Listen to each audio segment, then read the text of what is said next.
सर्वप्रथम तथागत सम्यक संबुद्ध को मेरा त्रिवार नमन है, वंदन है। उनके द्वारा उपदेशित धम्म को मेरा त्रिवार नमन है, वंदन है। और तथागत के धम्म के अनुसार आचरण करने वाले और कार्य करने वाले संघ को मेरा त्रिवार नमन है, वंदन है। साथ ही हम सद्गुरु कबीर साहब को नमन वंदन करते हैं और अन्य सभी संतों को, महापुरुषों को नमन वंदन करते हैं। तो बीजक के अंतर्गत आज हम कुछ विचार प्रस्तुत कर रहे हैं। तो शिव जी से प्रश्न कुछ कबीर साहब कर रहे हैं इस बसंत 11 के अंतर्गत, और बड़े महत्वपूर्ण प्रश्न हैं, क्योंकि शिव जी के नाम से जिस प्रकार से काशी के अंदर में पूजा पाठ होती है और जिस प्रकार से लोग ये मानते हैं कि काशी में जाने के बाद हमको निब्बान मिल जाएगा, मोक्ष मिल जाएगा, कि जैसे एक दुकान में जाने के बाद आपको कुछ भी मिल जाएगा, तो ऐसा एक मोक्ष और निब्बान ये एक खरीदने की चीज़ समझते हैं कि उसको कर्म का कुछ नहीं, केवल वहाँ से जाके खरीद सकते हैं। तो बहुत वैज्ञानिक प्रश्न कबीर साहब ने किए हैं और इन प्रश्नों को आप समझेंगे। मैं अपनी भाषा में इसका रूपांतरण करूँगा और इस पर थोड़ा सा विश्लेषण भी करूँगा, तो थोड़ा आप ध्यानपूर्वक सुनने का प्रयत्न करेंगे, ऐसे मैं आपसे निवेदन करता हूँ। तो कबीर साहब क्या कह रहे हैं?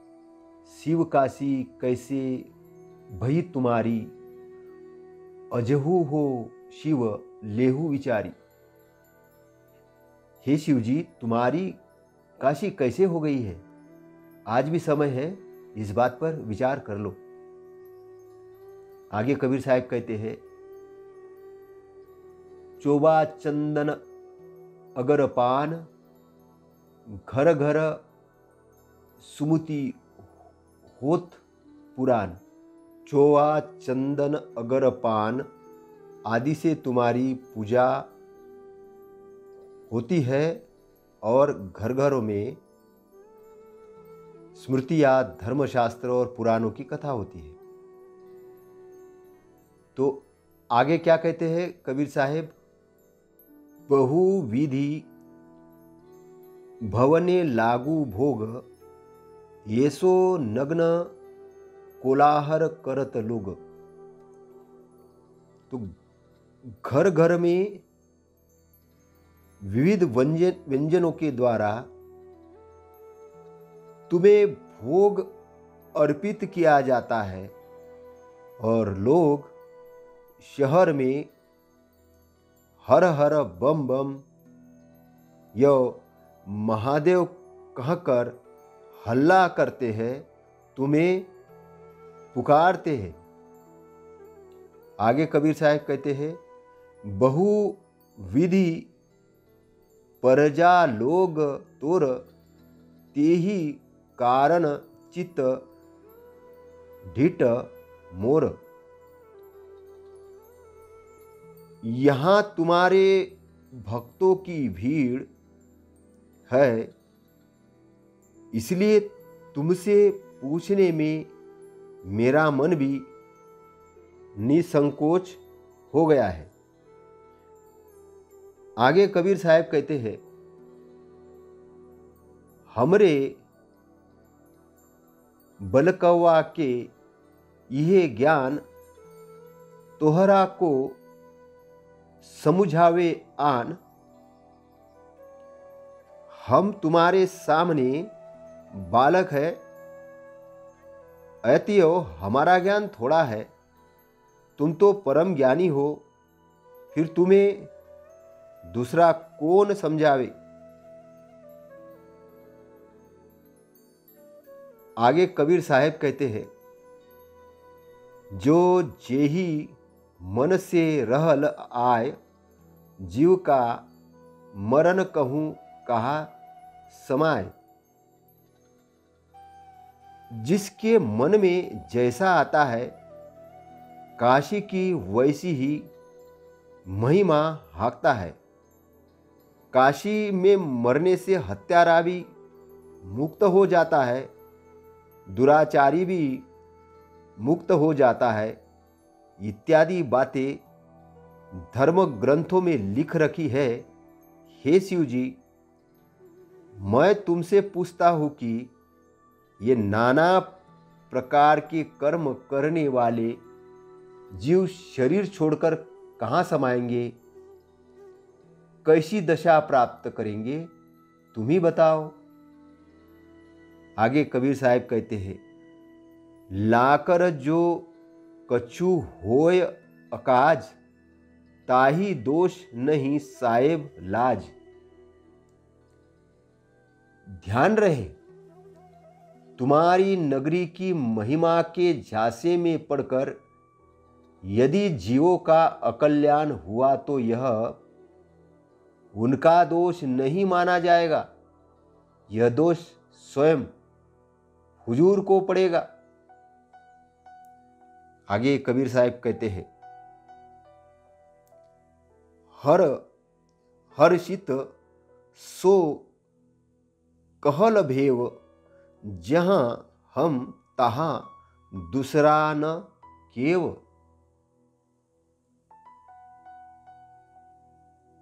कबीर साहब कहते हैं, उक्त बातें सुनकर शिवजी हर्षित होकर कहने लगे, सुनो कबीर, जहां हम हैं वहां दूसरा कोई नहीं है। अर्थात शैव ज्ञानियों ने कहा कि काशी में शिव का निवास है, यहाँ यमराज नहीं आ सकता, इसलिए यहाँ कैसे भी कर्म करने वाले मनुष्य मरे वे मुक्त ही है। आगे कबीर साहब कहते हैं, दिना चारी मन धरु धीर, जस देखे तस कहीं कबीर। कबीर साहब ने कहा है कि इन मिथ्या महिमाओं के झांसे में पड़कर भले भक्त लोग 4 दिन संतोष मान ले, परंतु अंत में अपने अपने कर्मों के फल सबको भोगने पड़ेंगे। कबीर तो वही कहते हैं जो देखते हैं, अर्थात जो वास्तविकता है। अब ये कबीर साहब जो प्रश्न पूछ रहे हैं, ये बड़े प्रश्न तार्किक है, वैज्ञानिक है, काज और इफेक्ट के लाभ के संबंध में है। हम देखते हैं कि घरों घरों में लोग पुराणों की, धर्मशास्त्रों की कथा करते हैं और कथा करके मूर्तियों के सामने व्यंजन बना के भोग लगाते हैं। और यही नहीं, लोग बम बम बोले, हर हर महादेव करके शिव जी को पुकारते हैं और भक्तों की भीड़ हो जाती है और मन बिल्कुल ऐसा हो जाता है कि उसको बिल्कुल कोई चिंता नहीं रहती। एक कबीर साहब पूछते हैं कि हमारा ज्ञान तो थोड़ा है, हम तो बालक हैं, आप तो परम ज्ञानी हैं, तो आप हमको समझाओ कि आपके काशी के अंदर में कोई हत्यारा भी मुक्त हो जाता है, दुराचारी भी मुक्त हो जाता है, ऐसी बातें धर्म ग्रंथों में लिखी है। तो शिव जी, मैं आपसे पूछना चाहता हूं कि नाना प्रकार के कर्म करने वाले जीव शरीर छोड़कर कहां समाएंगे, कैसी दशा प्राप्त करेंगे, थोड़ा बताओ तो जरा।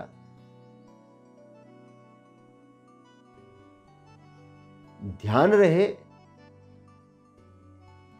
तुम्हारी नगरी की महिमा के झांसे में पड़कर यदि जीवों का अकल्याण हुआ तो उनका दोष किसका माना जाएगा? वो हुजूर आपका ही माना जाएगा, हुजूर दोष आपका ही माना जाएगा। तो कबीर साहब कहते हैं कि दोष आपका माना जाएगा। और तो शिव जी क्या कहते हैं? सुनो कबीर, जहां हम हैं वहां कोई नहीं है। अर्थात शैव ज्ञानियों ने कहा कि काशी में शिव का निवास है, यहां यमराज नहीं आ सकता, इसलिए यहां कैसे भी कर्म करने वाले मनुष्य मरे वे मुक्त ही है। तो कबीर साहब ने कहा है, इस मिथ्या महिमाओं के झांसे में पड़कर भले भक्त लोग 4 दिन का संतोष मान ले, 4 दिन का संतोष मान ले कि भाई हम कुछ भी कर्म करें, काशी में चले जाए तो वहाँ जाके अगर मरेंगे तो हम मुक्त हो जाएंगे, तो ऐसा भ्रम मान ले, संतोष मान ले भक्त, लेकिन अपने अपने कर्मों के फल तो भोगने पड़ते हैं। और कबीर साहब कहते हैं, देखते हैं कि वास्तविकता क्या है। तो कबीर साहब, ये जो शास्त्र लिखने वाले जो पंडित हैं, जिन्होंने ऐसे शास्त्र लिख के रखे हैं, जिन्होंने कार्य कारण के सिद्धांत को नहीं जाना है, जिन्होंने मुक्ति, निर्वाण और मोक्ष को नहीं जाना है, वो केवल भ्रम के अंदर में अपना महिमा मंडन कर रहे हैं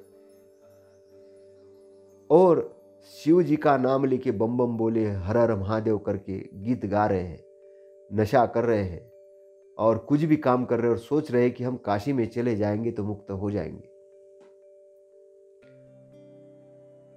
इसलिए आपने देखा होगा कि किसी की मृत्यु के पश्चात उसकी अस्थियां काशी में लोग ले जाते हैं कि उसको मुक्ति मिले।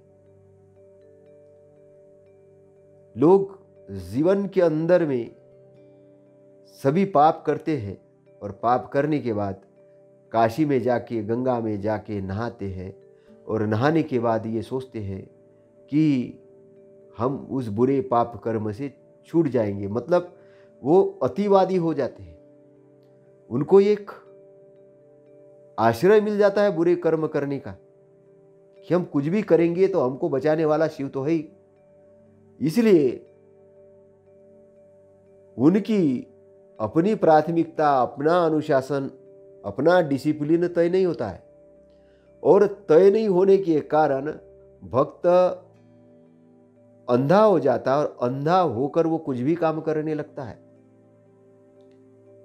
तो जो दुराचारी है, पापी है, भ्रष्ट है, इसको संरक्षण देने का काम इन धर्मशास्त्रों ने किया है, जो धर्म के आधार पर लिखे गए हैं। तो इन शास्त्र लिखने वालों पर कबीर साहब प्रश्न चिन्ह लगा रहे हैं। कबीर साहब कह रहे हैं कि हम भी देखते कि तुम्हारी मुक्ति कैसे होती है, हम भी देखते, हम तो बालक है। बालक होने का मतलब यह है कि कबीर साहब बहुत विद्वान है। कभी कभी किसी विद्वान को आपने सुना होगा, कबीर साहब थोड़ा उल्टी बंसी वाले व्यक्ति, उल्टी बात बोलते हैं बहुत बार। वो ये नहीं बोलते कि हम बहुत जानकार इसलिए हमारी बात सुनो, वो कहते हैं कि तुम तो बहुत ज्ञानी आदमी हो, तुमने ये शास्त्र लिखे हैं, शिव तुम तो बहुत ज्ञानी हो, हम तो बालक हैं। अब तुम ये बताओ कि तुम्हारी ये जो भक्त है कि वहां आके अगर कुछ भी हो तो यहां पे छुटकारा पाएंगे, कैसे पाएंगे बताओ तो सही। क्योंकि केवल पूजा अर्चा करने से, केवल महिमा मंडन करने से, केवल नदी नहाने से, केवल मूर्तियों को भोग लगाने से मुक्ति होने वाली नहीं, ये कबीर साहब कह रहे हैं। और चेता रहे कि आपकी मुक्ति आपके जागरण से होगी, होश से होगी। और इसलिए कबीर साहब ने जब अपना शरीर छोड़ा तो वो काशी के अंदर नहीं छोड़ा, वो दूसरे जगह जाके छोड़ा। उस समय की जो मान्यता थी कि काशी में जो जाएगा वही सदगति को प्राप्त होगा, लेकिन कबीर साहब वहां नहीं। और कबीर साहब कहते हैं, घट घट में राम है, घट घट में राम है। तुम अपने राम को जानो। तो कबीर साहब घट घट के राम की बात कर रहे, तुम राम को जानो। कबीर साहब कहते हैं कि तुम विश्राम को जानो, आराम को जानो। आराम मतलब ध्यान की अवस्था को जानो, और ध्यान की अवस्था में जानकर अपने मालिकत्व को जानो। तुम सम्राट हो जाओ, और तुम सम्राट हो जाओगे तो मैं तुम्हारी शरण आ जाऊंगा।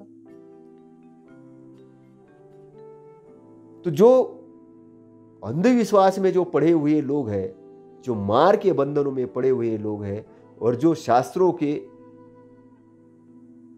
बंधनों में पड़े हुए लोग हैं, तो जो शास्त्र रचने वाले लोग हैं, वो शास्त्र रचने वाले लोगों को कबीर साहेब आगाह कर रहे हैं। क्योंकि मृत्यु तो सबकी आनी है, एक दिन आनी है। मरना तो सबको है,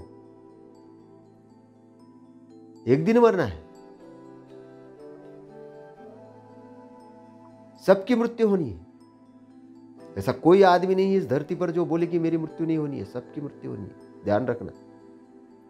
अंतर केवल इतना है, कोई जवानी में मरेगा, कोई बुढ़ापे में मरेगा, कोई बहुत ज्यादा वयोवृद्ध होके मरेगा, कोई 80 में मरेगा, कोई 90 में मरेगा, कोई 100 में मरेगा, कोई 105 में मरेगा, कोई 110 में मरेगा, लेकिन मरेगा।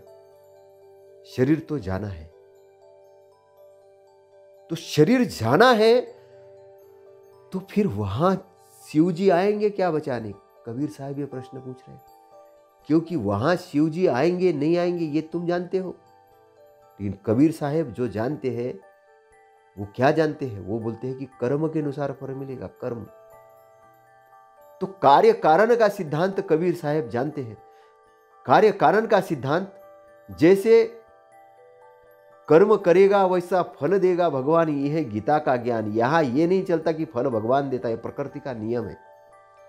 कार्य कारण का सिद्धांत इधर भगवान का कोई एक प्रकृति का नियम है। प्रकृति का नियम है कि जैसा बोते हो वैसा काटते हो, जितना बोते हो उससे ज्यादा काटते हो। इसलिए जिसको अपनी मुक्ति चाहिए, जिसको सद्गति चाहिए, उसको कर्म के सिद्धांत को समझना पड़ेगा। केवल नदी में नहाने से शरीर की गंदगी साफ होती है, मन साफ नहीं होता है। तुम्हारा अगर मन साफ हो जाए तो मन चंगा तो कटुती में गंगा, संत रैदास साहब कहते हैं। और तथागत बुद्ध आज से 2600 साल पहले कहते हैं कि मन ही श्रेष्ठ है, मन ही प्रथम है। जो मलिन मन से अगर कुछ बोलता है, कार्य करता है, तो दुख उसके पीछे आते जैसी छाया आती है। और जो शुद्ध मन से यानी सकारात्मक मन से कुछ, अच्छे मन से कुछ करता है, पवित्र मन से कुछ करता है, कार्य करता है, तो सुख उसके पीछे आता है। जैसे कि एक आपके पीछे जो छाया चलती है, बैलगाड़ी के चक्के जैसे बैलों के पीछे चलते हैं। तो बात कर्मों की हो रही है। मन से कर्म किए जाते हैं, मन से कर्म को शुद्ध करना, ये बात कबीर साहब कह रहे हैं। और मन से कर्म करने के लिए क्या होना जरूरी है? मन का जागृत होना जरूरी है, होश पूर्वक होना जरूरी है। और मन को होश में लाने के लिए उसकी इंद्रियों को भी होश पूर्वक होना जरूरी है। इसलिए जब इंद्रियां होश पूर्वक होती है, मन होश पूर्वक होता है। और वो कब होता है? जब आप होश पूर्वक होते हो, जब आप जागरण में होते हो। जब आप जागरण की अवस्था में आते हो, होश की अवस्था में आते हो, तो आपका मन होश में होता है, आपकी इंद्रिय होश में आती है। और जब होश में जब आते हैं, तब आपसे कुशल कर्म होते हैं, तब आपकी प्रज्ञा जगती है, तब आपका विवेक जगता है। और जब आपका विवेक, जब आपकी प्रज्ञा जगती है, उस प्रज्ञा और उस विवेक के अंदर से आपके लिए बहुत अच्छे कार्य होते हैं। और वही सत्कर्म आपको आगे ले जाते हैं, वही सत्कर्म आपको भवसागर से पार करवाते हैं। क्योंकि जो माया है, जो अनित्यता है, वो खत्म होने वाली। शरीर अनित्य है, खत्म होने वाला है, लेकिन जो परमानेंट चीजें आपके साथ रहने वाली है। अनित्यता का क्षेत्र अलग है, परमानेंट क्षेत्र अलग है। अनित्यता वाले क्षेत्र के अंदर से परमानेंट वाले क्षेत्र के अंदर में आना है तो कर्म अच्छे होने चाहिए। इसलिए सत्य को सत्य जानना, असत्य को असत्य जानना बहुत जरूरी है। जो लोग सत्य को सत्य जानते हैं उसको सत्य की प्राप्ति होती है, और जो लोग सत्य को असत्य के रूप में जानते हैं वो उनको सत्य की प्राप्ति नहीं होती है। जो झूठ को सत्य मान लेते हैं उनको कभी सत्य की प्राप्ति नहीं होती है, और जो सत्य को झूठ मान लेते हैं उनको भी सत्य की प्राप्ति नहीं होती है। इसलिए सत्य को सत्य जानना और झूठ को झूठ जानना बहुत जरूरी है। आपका जीवन अपना जीवन है, मेरा जीवन मेरा जीवन है, कबीर साहब का जीवन कबीर साहब का जीवन है। कबीर साहब एक संत है, हर्त है, वो बंधन मुक्त है, और वो करुणा के भावना से, मैत्री के भावना से जागरण की बात करते हैं। उनको किसी शिव से लेना देना नहीं है, किसी महादेव से कोई लेना देना नहीं, बम बम भोले से लेना देना नहीं। उस कबीर साहब को आपसे लेना देना है। आपको अपने जागरण के लिए वो कह रहे हैं, क्योंकि आपके अच्छे मित्र है वो। तो कबीर साहब क्या बात कहना चाह रहे हैं? कबीर साहब मुक्ति की बात कहते हैं, और मुक्ति का जो मार्ग है तथागत ने दिया है ऑलरेडी। तथागत सम्यक संबुद्ध कहते हैं कि मेरा जो अष्टांग मार्ग है दुख मुक्ति का मार्ग है, और बाकायदा प्रोसेस दिया है, एक एक चीज का प्रैक्टिकल किया है, बहुत अच्छे तरह से धम्म को व्याख्यात किया है उन्होंने, धम्म को पूरा व्याख्यात किया है।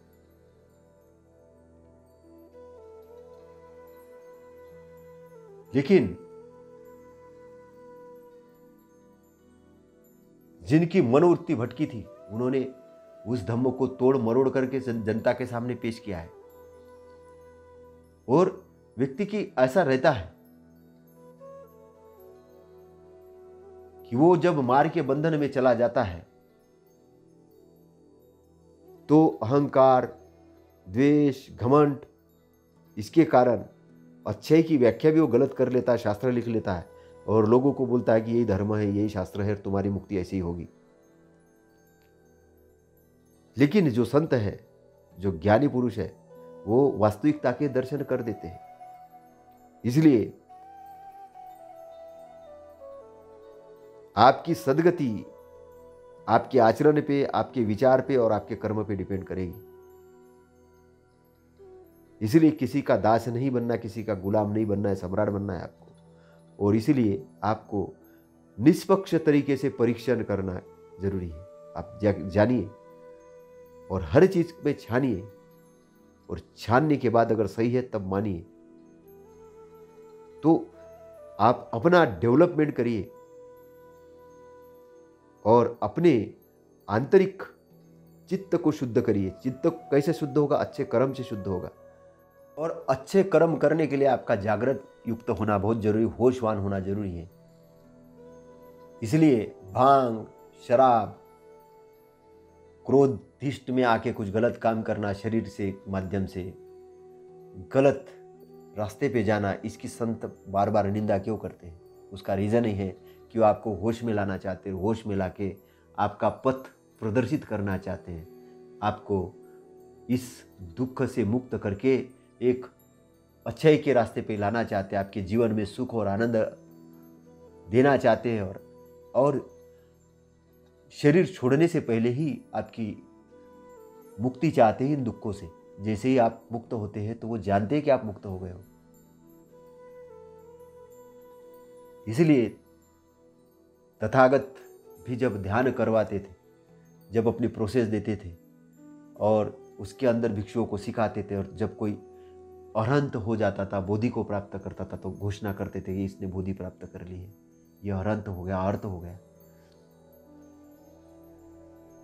लेकिन कबीर साहब भी एक विद्वान व्यक्ति, अहर्त व्यक्ति है, लेकिन वो किसके सामने घोषणा करेंगे? इसलिए वो बोल रहे कि हम बालक है, भाई हम बालक है। वो बोलने का उनका तरीका है, विद्वान है। उनकी बातों को समझना, जानना, जानकर अनुसरण करना, और अनुसरण करके अपने जीवन में अपना मंगल करना, अपने परिवार का मंगल करना, अपने दोस्तों का मंगल करना, अपने रिश्तेदारों का मंगल करना, और अपने रिश्तेदारों के साथ अपने प्रदेश का और अपने देश का मंगल करना। और आपका मंगल हो, आपके परिवार का मंगल हो, सबका मंगल हो। भवतु सब मंगलम, भवतु सब मंगलम। नमो बुद्धाय, नमो धम्माय, नमो संगाय। सदगुरु साहिब को नमन। और इसी के साथ अपने वाणी को मैं यहीं विराम देता हूँ। धन्यवाद।